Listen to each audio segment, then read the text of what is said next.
Hello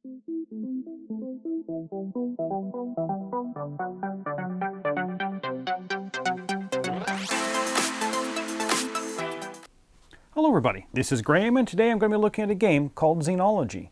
Now in this game you are aliens who have discovered a brand new planet. Your mission is to explore and gather as much intelligence about the planet as possible to appease the elders back on your home planet. You're going to board your landers, explore the world, and bring back specimens for research and log your details into the galactic database. Now the game mechanisms kind of revolve around moving one of your aliens to an adjacent section of the mothership and taking the action from that spot. From jumping into the starship to launching them to exploring the world. At first glance, it may not look like it, but this is actually a tight economic game, and the economy in this one are your cubes. You only start with 3, but just about everything you need to do to kind of advance your strategy is using a cube. So getting that right balance is critical to the game. Now I was intrigued by the theme in this one, and I almost always enjoy games where planning several moves ahead goes hand in hand with rationing your precious resources. So, will this game be like a fantastic newly discovered planet, or should it just be passed over while you look on for a new one? Let's get it to the table, see how it's played, and we'll come back for my final thoughts on Xenology. Here is Xenology set up. There are 5 areas to the main board, each associated with a different action you'll be taking during the game. All the areas will have their respective components, including random bonus tiles added.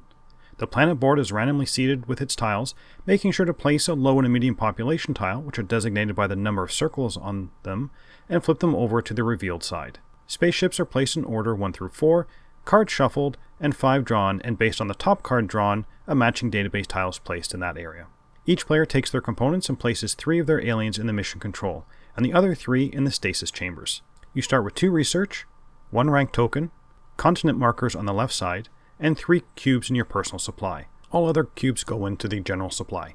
Each player starts the game with 3 random cards off the top of the deck. Now the planet board is split into 3 continents: polar, dry, and tropical. Your player board tracks your rank, what continents you've explored, spaces for your containers, your research track, spaces for your devices you'll unlock during the game, bays for your active research cards, available research cubes, and completed research cards. The mothership board is split into 5 sections. Mission control, where you'll direct your aliens on the planet to do something. The Elder Council, where you'll propose research to the elders and move up their tracks. Databases, where you drop off your completed research and move cubes or more tiles into the database. The bridge is where you coordinate the launching of the landing craft. And finally, the specimen storage, where you can claim, take out, or return specimen containers. The game is played until one player has taken their last research cube from the general supply. This will trigger the final rounds of the game. On a player's turn, they must move one of their aliens across a single blue line or from anywhere in the mothership to one of the empty landing crafts. After moving, you'll perform the action of that area. If you place your alien in a landing craft, you'll perform one or both of the actions. Take a card from the display or top of the deck, wipe the cards from the display, redraw them and either take one from the display or top of the deck, or clean up. Clean up means picking a single continent on the planet and returning all the cubes to their respective owners and receiving a bonus. Now each cube you return is worth 1, each other player's is worth 2.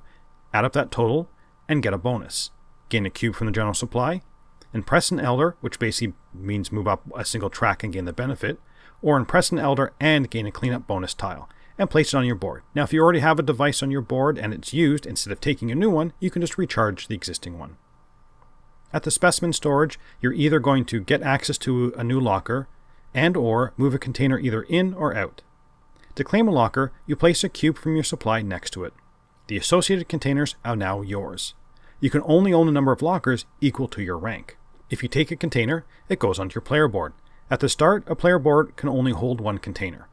When the container is filled through another process, which I'll talk about later, it can be moved back into the storage to get the appropriate bonus. An animal unlocks one of your aliens from storage. A mineral allows you to get a device or recharge a device you already used. A plant can add a cube from the personal supply to the research track, and an artifact gives you any of the other bonuses. Now going to the Elder Council allows you to play cards to the research bay and go up the matching Elder tracks. The value, that is the number of symbols along the left of all cards, including the ones already on your board, plus the new ones you want to play, must be equal to or less than your current research level. For each card played, move up the appropriate track. If the card played has a single research symbol on it, you get one of the 2 rewards. If it has 2 research symbols, you get both of the rewards on the space you move to. Now I'm not going to go through all the rewards here, just highlight a few. First is replicate. take a matching replica token and place it under one of your filled specimen containers. This will matter for end-of-game scoring. You can also increase your research by placing a cube on your research track or gain insight. This allows you to place a cube on any valid spot in the database section, and we'll talk more about the database section in a bit. At the bridge, you launch all the landing craft. Starting with the landing craft number 1, the owner of the alien in that craft will place it on the planet. It has to go on a revealed tile with no other aliens and no evidence cubes on it. Depending on the number of crafts launched, you're going to get a reward. Cube, impress an elder, or impress an elder and gain a bonus device or recharge an existing one. In the mission control, this is where you can direct your aliens on the planet to either explore or extract. To explore, your alien can move to any face-up tile that it can trace a path of revealed empty tiles to. An alien can also, or instead, reveal a tile that's adjacent to them. If the just revealed tile is in a continent that they have not previously explored, move the appropriate marker over. If all 3 are now moved over, gain an explore bonus and reset your markers. Now instead of exploring, you can extract. Return the alien to mission control. You then have the option to place a number of cubes from your supply as evidence on the space your alien was on. The number you have to leave is the population of that tile. If you do, you have collected a sample of that type. You can then place a cube on each of your cards covering that symbol matching that tile. For example, this card here requires you to extract a tree and from a population size 3 site. They don't have to be done in the same tile, but it is more efficient that way. You can also flip your specimen tile over if it matches the terrain as it shows in the top left of that specimen container. The last action is the database space. Here is where you can add more general knowledge to the database and or move cubes from your completed research cards into the database tiles. To add a tile, discard a card from your hand and take the tile that matches the card type. Again, it's in the top left-hand corner of the card.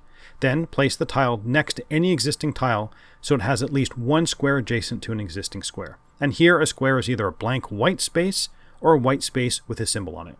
The other thing to do here is assign your specific knowledge. That is, cubes from your completed cards.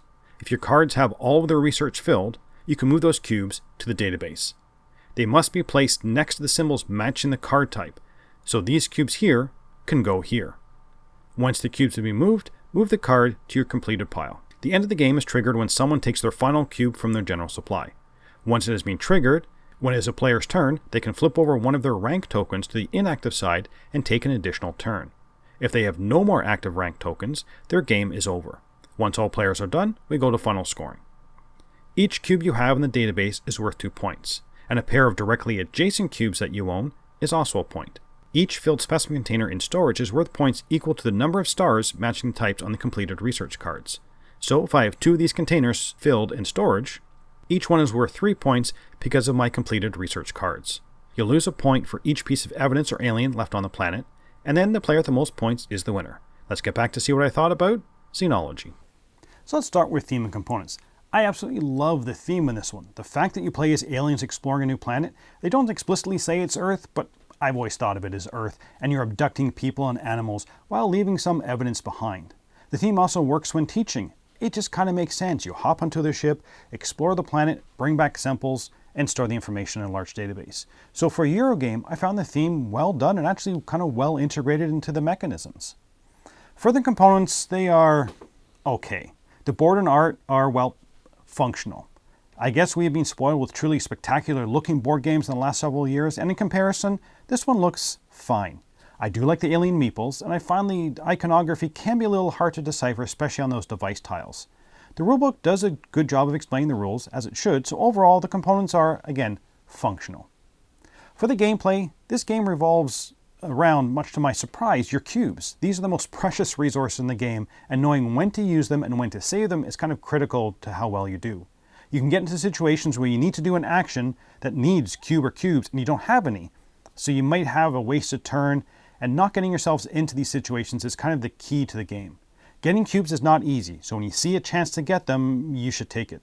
For me, that's something I always enjoy, but I did play with some people who maybe weren't as enthusiastic about it as I was. The game also has a good balance of how powerful an action is when you take it, specifically when launching and cleaning up. Of course, waiting until you get the highest bonus makes sense, right? Well, not always. And pressing an elder, or even getting a device can be useful, but then you miss out on the cube that you get for maybe doing a minimum cleaner launch. And because cubes are so valuable, that's actually not a bad trade-off. In terms of longer-term strategy, I know what I want to do, and again, with the theme in this one, it makes sense in the progression of the steps I need to take. But that also may make the first several rounds of each game feel the same. You need a locker and a specimen container. You need to play research cards by going to the elders. Then you hop on a ship, then land and take actions on the surface. Because the database action really only comes into play later on in the game. All players are going to be doing variations of this during the first turns, because it just kind of makes sense. But I kind of wish there was a quick start to this game where maybe lockers, specimen tank, cards, and aliens on the planet were maybe drafted before the start of the game, just to kind of get rid of that sameness. For the devices, you can acquire them doing certain actions, but I didn't find them overly powerful since they were mostly a one-time use of thing unless you got them recharged. So I never found that I was pushing too much to get them, and in several games I received them just never to use them during the entire game because I was never in that kind of exact situation where I needed them. Getting cubes and impressing an elder is to me much more of a useful bonus. I did find the game can be a little luck dependent. Ideally, you want to be most efficient. You want cards in your hand that match the space your alien is on the planet that matches the container you have.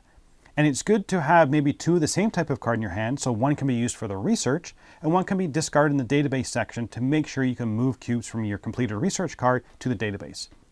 And hopefully all these things luckily fell into place for you. If not, you can still do them, but it's going to take more actions to fulfill it, and it feels annoying when someone just kind of happens to flip over a planet on the tile that perfectly fits their container and the cards that they're trying to research.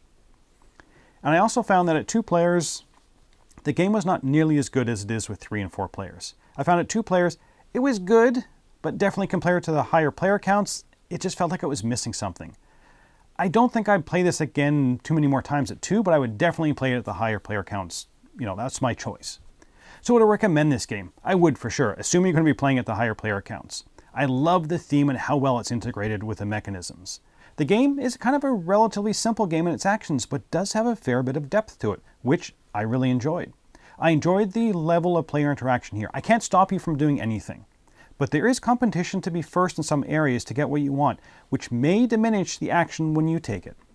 I enjoy the puzzle of trying to be as efficient as possible, getting the right cards with the right container, with being in the right spot on the planet board.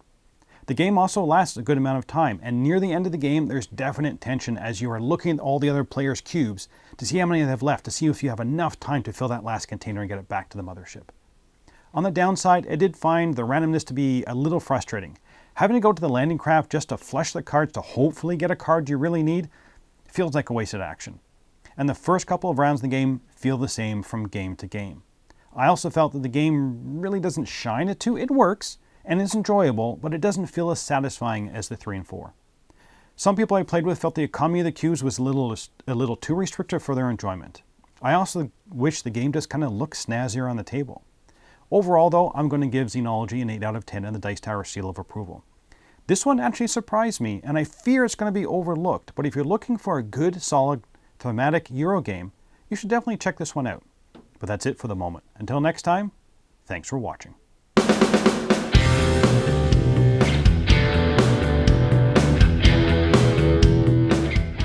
Hey folks, I'm Tom Vassell. Thanks for watching this video. Check out our channel.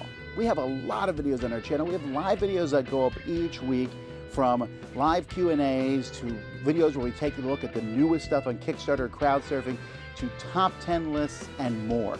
There's lots of stuff on this channel. We encourage you to explore it. You can find out more at our website, dicetower.com. I'm Tom Vassell. Thanks for watching another video on the Dice Tower.